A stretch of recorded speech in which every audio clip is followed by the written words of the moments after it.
Hey, so this video is going to be on the three types of infractions, basic categories, three types of, for lack of a better word, proof, and the three types of the three types of police interaction and how all those interplay with each other. A lot of people get one or a bunch of, even all these things wrong a lot. There's a lot of people that believe things that are very untrue regarding them. So hopefully we can clear some of that up. And just to state, this is not considered legal advice. I'm not giving you legal advice. I am not a licensed attorney. I can't give you legal advice. This is for educational purposes only.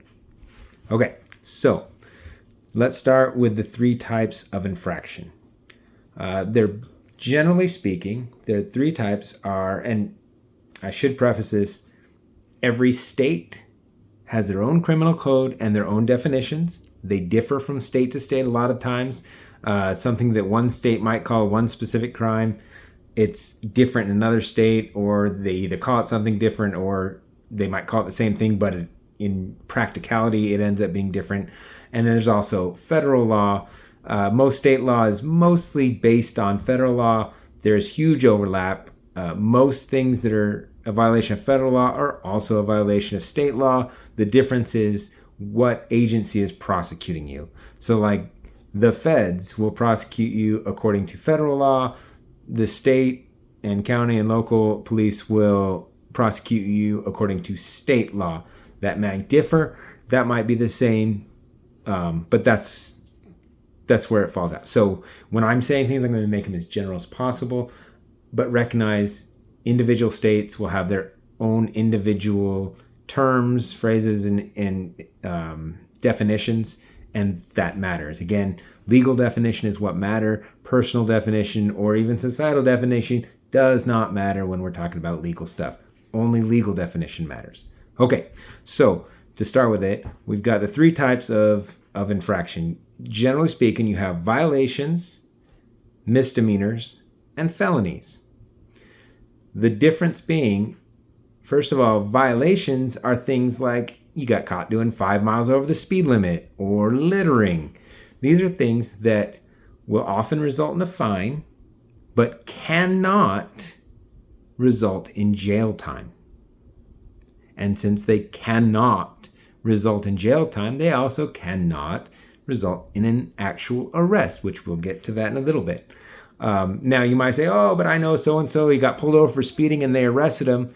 Okay, he got pulled over for speeding. He probably got arrested for something like failure to identify. When they asked his license, he refused to give it, or any number of other things, or driving while suspended might be what which ends up being an actual misdemeanor crime or something like that.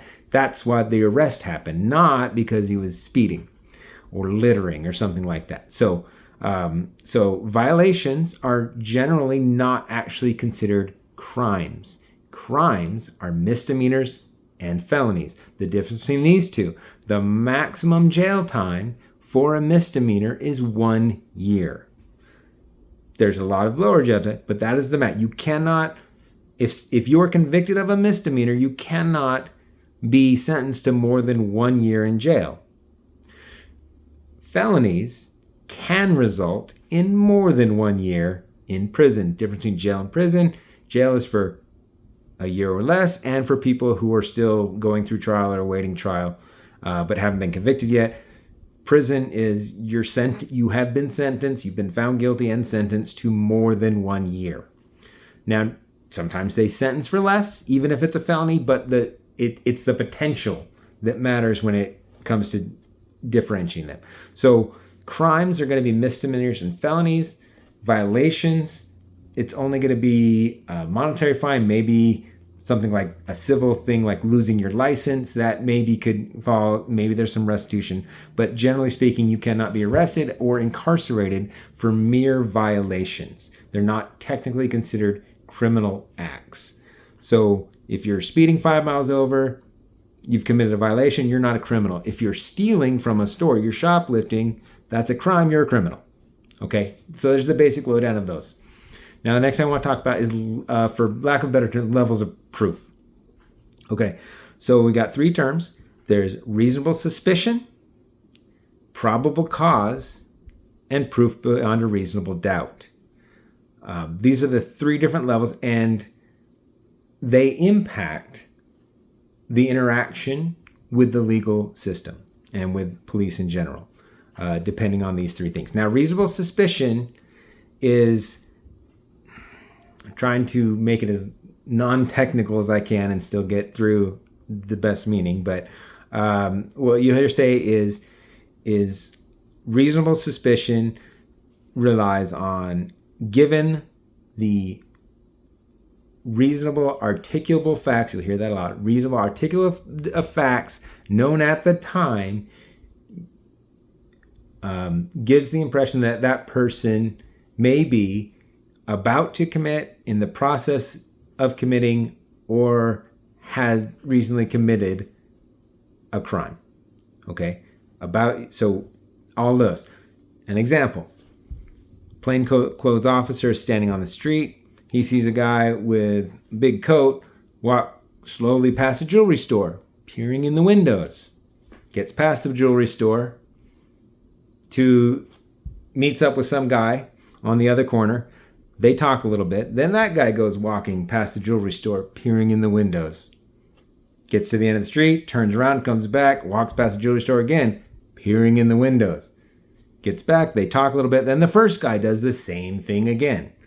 Now, no crime has been committed yet, but that cop, he's like, I think they're about to rob the place, like a daylight armed robbery. That's the kind of, based on my knowledge and experience, that kind of behavior gives me reasonable suspicion that they're about to try to rob that jewelry store. Okay?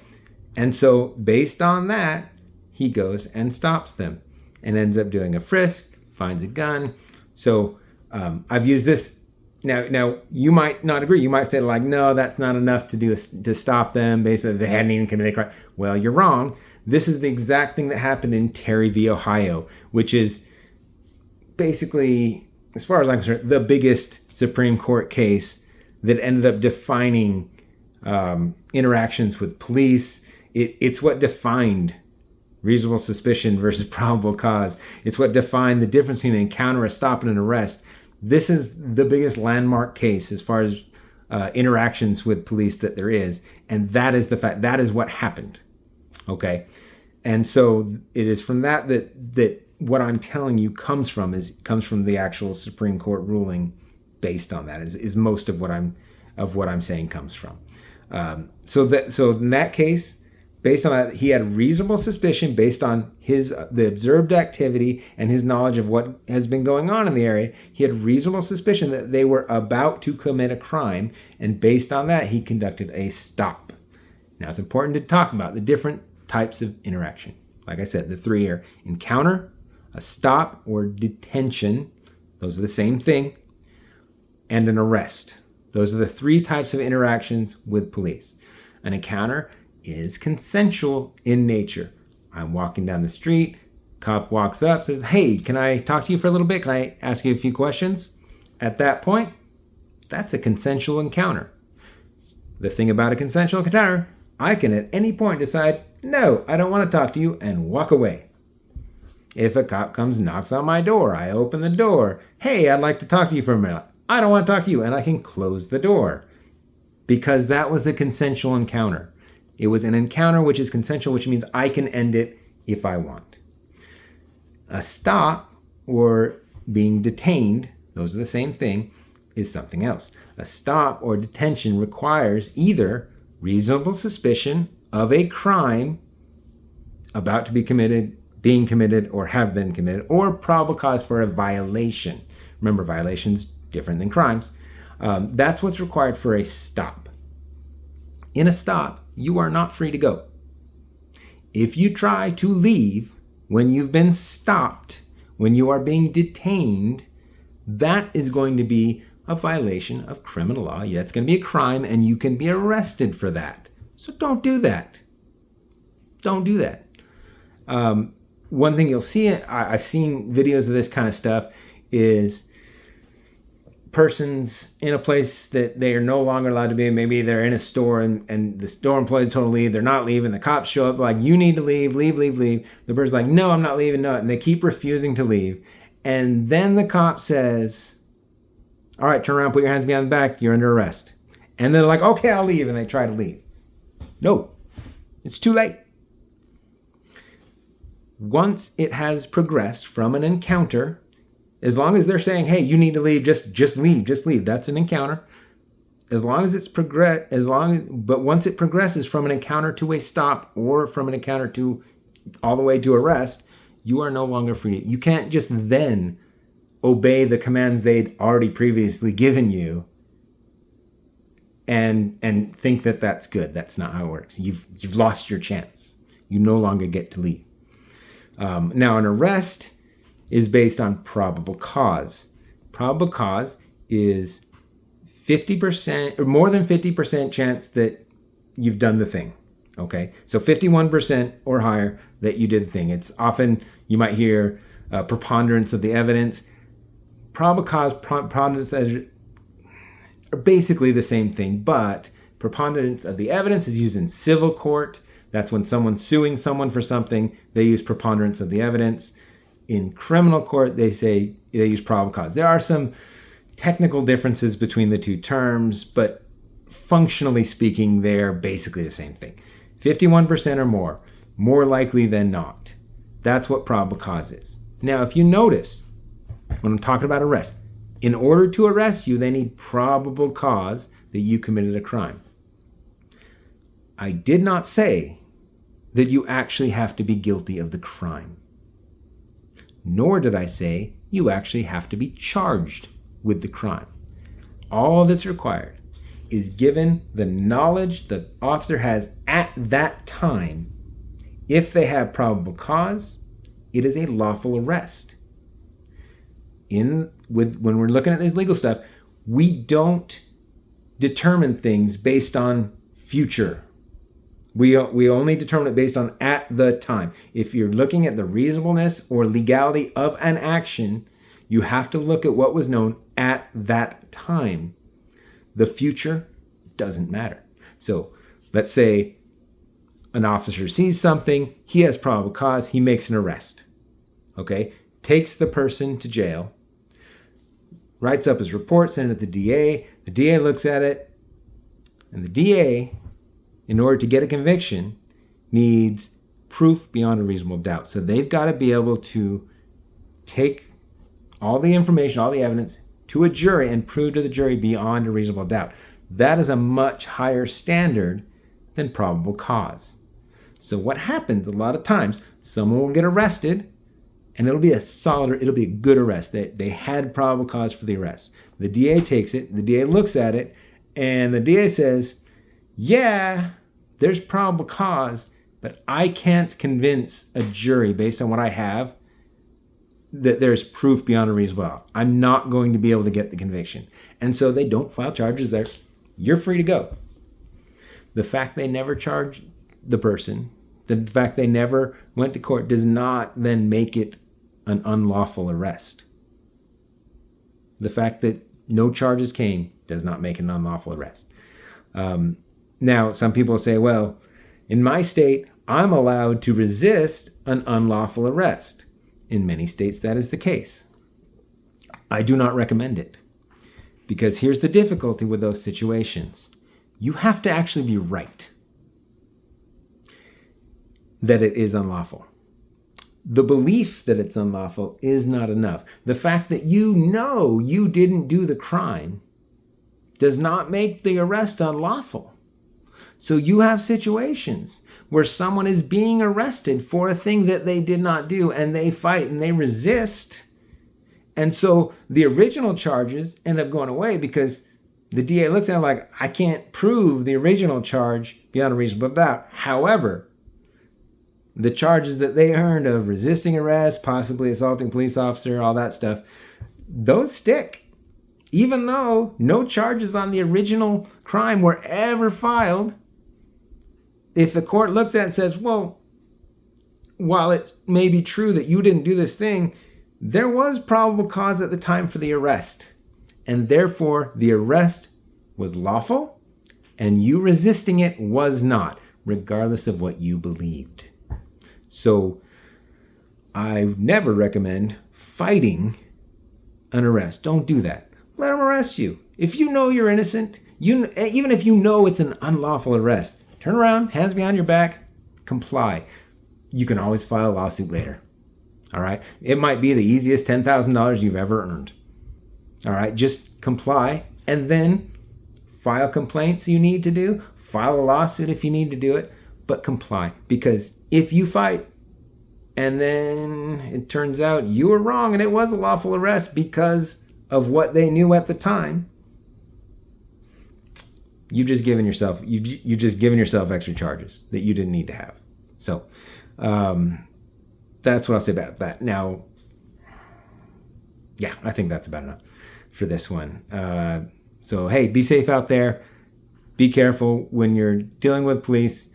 Don't fight. It's a bad idea. Even if technically, legally, you might have some legal standing to do so, it's not a good idea. Because another thing, a lot of people think they understand the law better than they actually do.